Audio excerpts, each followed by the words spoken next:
की बात हमारे साथ में आपका स्वागत है और मैं हूं आपके साथ अनुपमा खोपरे। आज बात दिग्गजों के छत्तीसगढ़ दौरे की। कांग्रेस के राष्ट्रीय अध्यक्ष मल्लिकार्जुन खड़गे छत्तीसगढ़ के बालोदा बाजार में कृषक सह सम्मेलन में महिला आरक्षण पर निशाना साधे और साथ ही जुमला भी बताया। उन्होंने ये भी कहा कि जब जब छत्तीसगढ़ में दिग्गज नेताओं के दौरे होते हैं, प्रवर्तन निदेशालय और आयकर विभाग छापे मारता है। उधर छत्तीसगढ़ पहुंचे अमित शाह और भाजपा के राष्ट्रीय अध्यक्ष जेपी नड्डा ने रायपुर में कुशाभाऊ ठाकरे परिसर में चुनाव के लिए नेताओं के साथ बैठक की है और चुनावी रणनीति पर चर्चा कर रहे हैं। अब ये कहा जा रहा है कि छत्तीसगढ़ में बीजेपी जल्द ही अपनी दूसरी सूची जारी कर देगी। इस बीच दोनों दलों के दिग्गज नेताओं के दौरों को लेकर छिटकाशी चली हुई है। कांग्रेस ने कहा कि छत्तीसगढ़ में भाजपा को कमजोर पड़ते देख केंद्रीय मंत्रियों की फौज भेजनी शुरू कर दी है, जिसके जवाब में भाजपा ने कहा कि खराब मौसम के कारण अमित शाह का पहला दौरा रद्द हो गया था, जो अब हुआ है। भाजपा ने कहा कि कांग्रेस कलेक्टर और आंगनबाड़ियों के माध्यम से भीड़ जुटा रही है। परिवर्तन का माहौल देखकर कांग्रेस डर गई है। दिग्गज नेताओं के दौरे से छत्तीसगढ़ की सियासी फिजा में क्या परिवर्तन होगा, ये जानने की कोशिश करते हैं। पहले सुनते हैं कुछ प्रतिक्रियाएं। निश्चित तौर पर छत्तीसगढ़ में भारतीय जनता पार्टी के जो नेता हैं पूरी तरीके से नाकाबिल, अक्षम और बेकार साबित हुए हैं। यही कारण है कि भारतीय जनता पार्टी ने यहाँ पे पूरी केंद्रीय मंत्रियों की फौज उतार दी है। बाहर से नेताओं को बुलाया जाता है, उसके बाद भी परिवर्तन या तक नुक्कड़ सभा से ज्यादा भीड़ नहीं इकट्ठा हो रही है। बेचारे अमित शाह जी यहाँ पे आते हैं, सामान्य दैनंदिन के कार्यों को भी अमित शाह को देखना पड़ता है। छोटी छोटी सूची अमित शाह जी को बनाना पड़ता है, छोटे छोटे कामों के लिए अमित शाह जी को बैठक करना पड़ता है। और यही नहीं, अमित शाह जी चाहते हैं कि कुछ बड़े बैठक भी कर लें, तो आरोप पत्र समिति की जब उन्होंने आरोप पत्र लगाने के लिए कार्यक्रम किया तो हाल नहीं भरा, मुश्किल से 200-300 लोग इकट्ठे। गृह मंत्री जी का दौरा उस दिन जो रद्द हुआ वो बरसात के कारण था, दंतेश्वरी जी। उसके बाद सारे लोगों के दौरे जो तय थे वो हुए।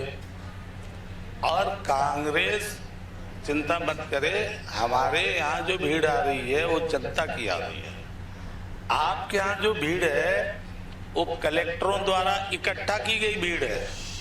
उसमें मितानिन है, आंगनबाड़ी है और उनको विभिन्न प्रकार के प्रलोभन दे करके और हकाल के लाई गई भीड़ है।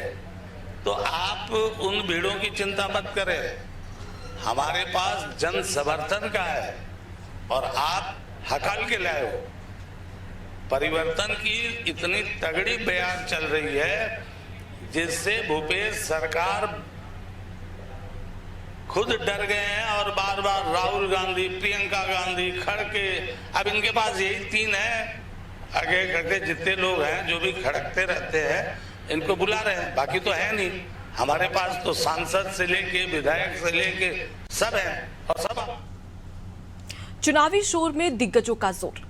देखा जाए तो छत्तीसगढ़ में लगातार सियासत शुरू हो चुकी है दिग्गजों के दौरे को लेकर। आज इसी पर चर्चा करेंगे। इस विषय पर चर्चा करने के लिए हमारे साथ में जुड़ गए अनिल चौहान, कांग्रेस की ओर से, राहुल टिकरिया भाजपा की ओर से और गंगेश कुमार द्विवेदी, वरिष्ठ पत्रकार। आप सभी मेहमानों का बहुत स्वागत है अनादि टीवी में। सबसे पहले मैं रुक करूंगी गंगेश जी का। गंगेश जी, जिस प्रकार से देखा जाए तो हाल ही में रायपुर में गृह मंत्री अमित शाह और राष्ट्रीय अध्यक्ष जेपी नड्डा की बैठक चल रही है और वहां पर रणनीतियां भी बनाई जा रही है। दूसरी ओर देखा जाए तो मल्लिकार्जुन खड़गे जनसभा को संबोधित करके गए हैं। अब ऐसे में ये जो केंद्रीय नेतृत्व है लगातार छत्तीसगढ़ में दौरा कर रहा है, चाहे किसी भी पार्टी का क्यों ना हो, इसे आप किस तरीके से देखते हैं?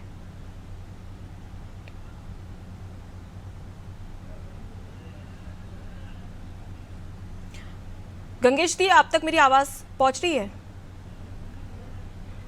गंगेश जी, आपकी आवाज मुझे नहीं आ रही है, अनम्यूट कर लीजिए।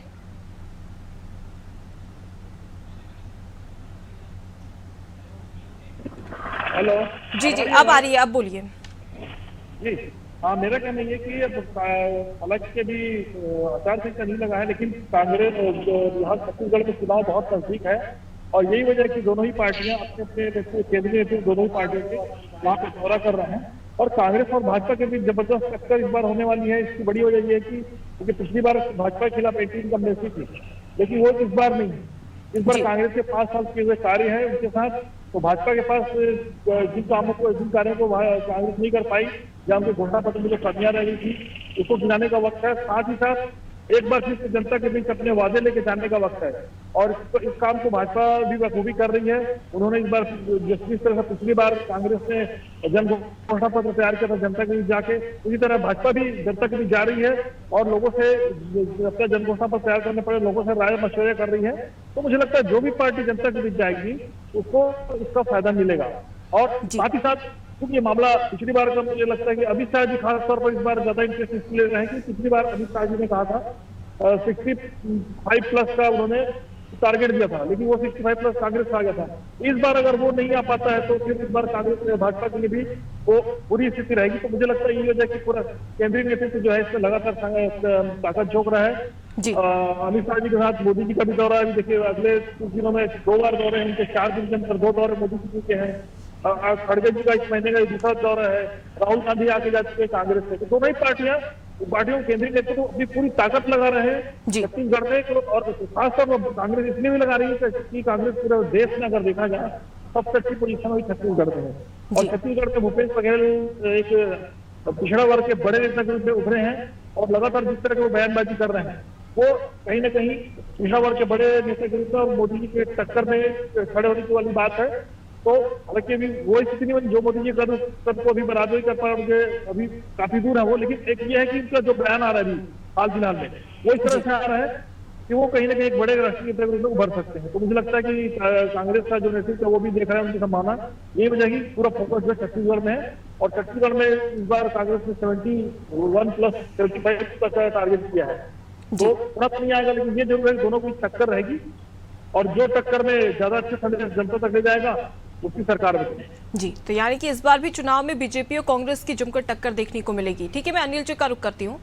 अनिल जी, बीजेपी आरोप लगा रही है कि आपके द्वारा जो भीड़ जुटाई जा रही है पार्टियों में, जनसभाओं में, वो कलेक्टर के द्वारा और आंगनबाड़ी कार्यकर्ताओं के द्वारा जुटा रही है। ये सच है क्या? अनुपमा जी, भारतीय जनता पार्टी अपना फ्रस्ट्रेशन निकाल रही है ऐसा कह के। छत्तीसगढ़ में कांग्रेस ने जिस घोषणा पत्र के साथ 2018 में सरकार बनाई और उसके बाद पहले घंटे से जिस तरह काम किया और घोषणा पत्र के लगभग सारे वादों को पूरा करने का काम किया। और बड़ी बात यह अनुपमा जी कि 5 वर्षों में भाजपा की आम जनता से संवादहीनता हो गई। इनके लोग कोई बड़ा आंदोलन, कोई बड़ा, चाहे वो राजनीतिक नहीं, सांस्कृतिक कार्यक्रम होते हैं या कोई रचनात्मक कार्यक्रम होते हैं, रंगोली मेहंदी तक भारतीय जनता पार्टी इसकी प्रतियोगिता तक नहीं करा पाई। तो भारतीय जनता पार्टी आम जनता से कट चुकी है छत्तीसगढ़ में। जिस स्थिति इनके राष्ट्रीय नेताओं को यह बात सर्वे में समझ में आ गई है और उन्होंने प्रदेश के नेताओं को गौण कर दिया है। सारा राष्ट्रपति शासन लगा दिया गया है। भारतीय जनता पार्टी का राष्ट्रीय नेतृत्व सब संभाल रहा है। तो अनुपमा जी, यहाँ मुख्यमंत्री भूपेश बघेल जी के लोकप्रिय चेहरे, कांग्रेस के काम और 15 साल जिस तरह से भारतीय जनता पार्टी का फेलियर रहा, और सबसे बड़ी बात केंद्र में जिस तरह से इन्होंने 100 दिनों में महंगाई कम करने की बात की थी, 2 करोड़ रोजगार की बात की थी, 15 लाख की थी, इस तरह की जुमलेबाजी जो है ये कलई खुल चुकी है। तो अब कांग्रेस बहुत अच्छी स्थिति में है और भारतीय जनता पार्टी के सारे कार्यक्रम फेल हो रहे हैं। परिवर्तन यात्रा भी फेल हो गई है। आरोप पत्र ये लाना चाहते हैं उसमें भी सारा कार्यक्रम फेल हो रहा है। और महत्वपूर्ण बात यह है कि अमित शाह जी को इस बार कमान नहीं संभालनी थी छत्तीसगढ़ की, क्योंकि पिछली बार वो पूरी तरह फेल हो चुके हैं। उन्होंने 65 पार भाजपा के लिए कहा और कांग्रेस 65 पार हो गई। चलिए 50-52 सीट से हम सरकार बना लेते तो भी एक बार संतोषप्रद स्थिति होती, लेकिन वो कह रहे हैं भाजपा 65 पार और हो गए हम 65 पार। उसके बाद नैतिकता के आधार पर अमित शाह जी को छत्तीसगढ़ में कमान नहीं संभालनी थी। अब भारतीय जनता पार्टी के पास विकल्प नहीं है, ये व्यक्तिवादी पार्टी बन गई है। सिर्फ शाह और मोदी 2 लोग इस पार्टी को चलाते हैं। कहने के लिए कहते हैं कि हम कैडर बेस हैं, लेकिन आज देखिए आप इनकी मंडल, जिला, प्रदेश सारी इकाइयां गौड़ हो गई है। राष्ट्रीय नेता बाहर से आए विधायक, और सबसे बड़ी बात यह है 6 केंद्रीय मंत्री अभी आए थे। लेकिन बड़ी बात यह है जी, कितनी व्यक्तिवादी पार्टी है कि केंद्रीय मंत्रियों का नाम मेरे साथी प्रवक्ता जो भारतीय जनता पार्टी से बैठे हैं उनसे भी पूछूंगा तो 6 केंद्रीय मंत्री के नाम नहीं बता पाएंगे। ये स्थिति हो गई है क्योंकि मोदी को छोड़ के और 1-2 मंत्रियों को छोड़ के किसी मंत्री को कोई नहीं जानता। हम नहीं जानते, कोई बात नहीं, आम जनता ना जाने। लेकिन अनिल जी, बीजेपी तो ये भी आरोप लगा रही है कि केंद्र में आपके पास कोई नेता नहीं है। आप एक और ये कह रहे हैं कि स्टेट लेवल पर कोई नेता नहीं है छत्तीसगढ़ में, इसलिए केंद्रीय नेतृत्व का सहारा बीजेपी ले रही है। लेकिन यहाँ पर बीजेपी का ये कहना है कि आपके पास कोई केंद्रीय नेता नहीं है, जहां पर राहुल गांधी, मल्लिकार्जुन खड़गे और प्रियंका गांधी के अलावा और कोई नेता नहीं है। बस यही तीनों बार बार आकर दौरा कर रहे हैं। अनुपमा जी, इसका जवाब ये है कि आप हिमाचल और कर्नाटक का उदाहरण देख लीजिए, जिसको हमने भारतीय जनता पार्टी से छीना है। अगर हमारे पास केंद्रीय नेतृत्व नहीं होता, तो हम इन प्रदेशों को छीन कर नहीं लाते।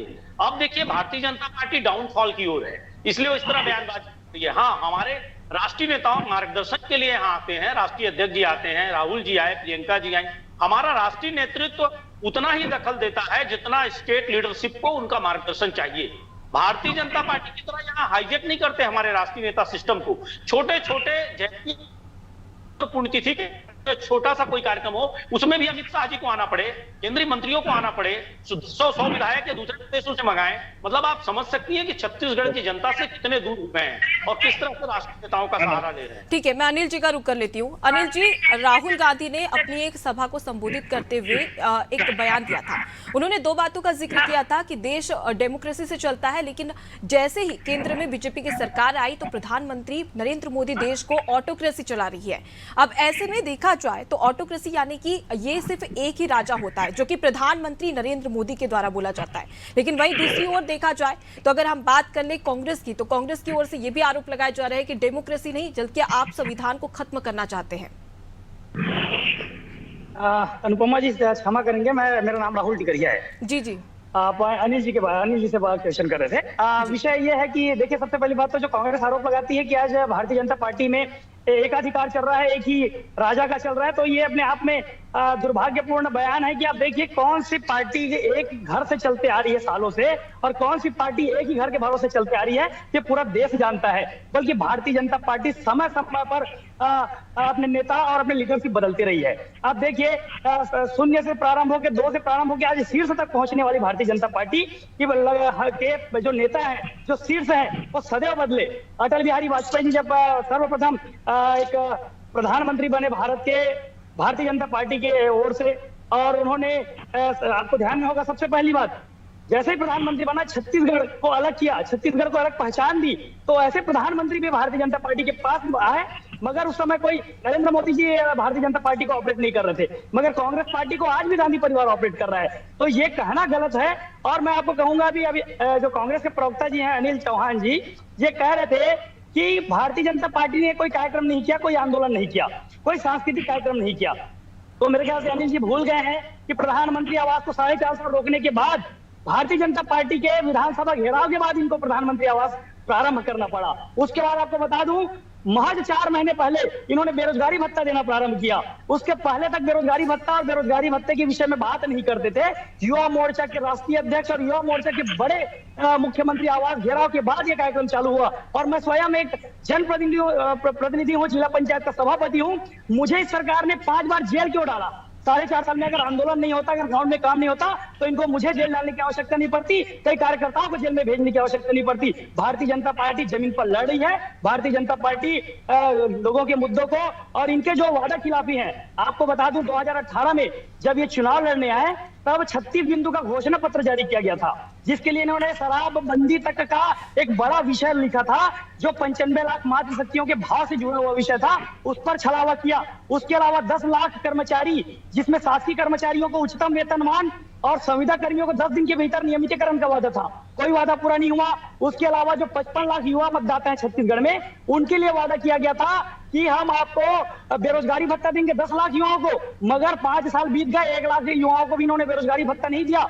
और युवाओं को इनकी किसी परीक्षा पर भरोसा नहीं रहा, चाहे पीएससी का मामला हो, चाहे व्यापम का मामला हो, चाहे वन आरक्षक का मामला हो, हर परीक्षा में घोटाला है। पूरी छत्तीसगढ़ की जनता समझ रही है ये जो सरकार है सिर्फ भ्रष्टाचार, घोटाले और वादा खिलाफी की सरकार है, जिसे छत्तीसगढ़ की जनता माफ करने वाली नहीं है और इनके छलावा में आने वाली नहीं है। ठीक है, मैं अनिल जी से जवाब ले लेती हूँ। अनिल जी, जिस प्रकार से राहुल जी का बयान आया, उन्होंने साफ तौर पर कहा है कि भ्रष्टाचार के आप पर आरोप लग रहे, घोटाले के आप पर आरोप लग रहे, आपने जो वादा खिलाफी की है उस पर भी लेकर आप पर कटाक्ष किया जा रहा है, क्या कहेंगे आप?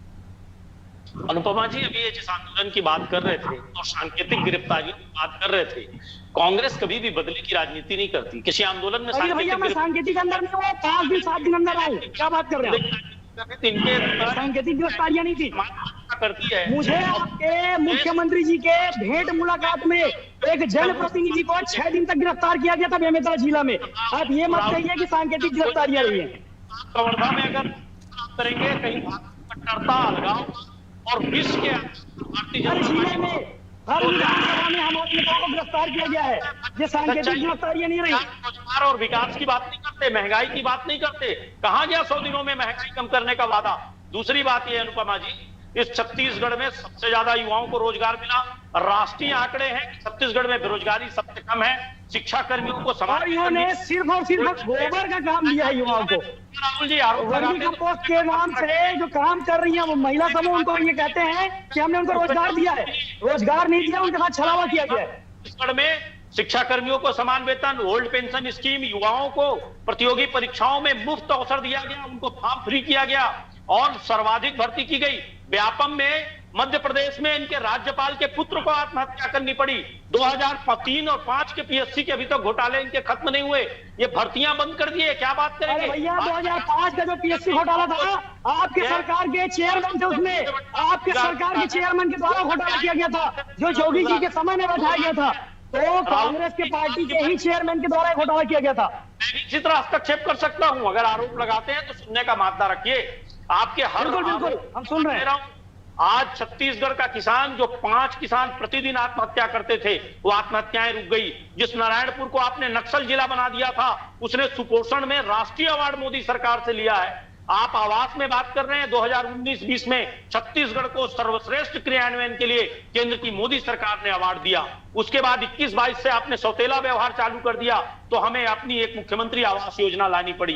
ठीक है। राहुल जी कुछ कह रहे हैं, उनकी बातें सुन लेते हैं। जी राहुल जी बोलिए, अपनी बात रखिए। अनुपमा जी, यहाँ से वनोपज जाती है। धान की सर्वाधिक कीमत हमारे प्रदेश में है। इनकी डबल इंजन की सरकारें फेल हो गई हैं। अराजकता, अलगाव और जहर की राजनीति करने वाली राहुल जी, यहाँ पर आरोप लगाया जा रहा है कि आपकी डबल इंजन की सरकार, आप एक और फायदे गिनाते हैं, लेकिन यहाँ पर आरोप लगाया जा रहा है कि डबल इंजन की सरकार फेल है। बिल्कुल मैं अनुपमा जी, सभी राज्यों को मेरी चुनौती है, बता देंगे तो मैं उसका जवाब दूंगा।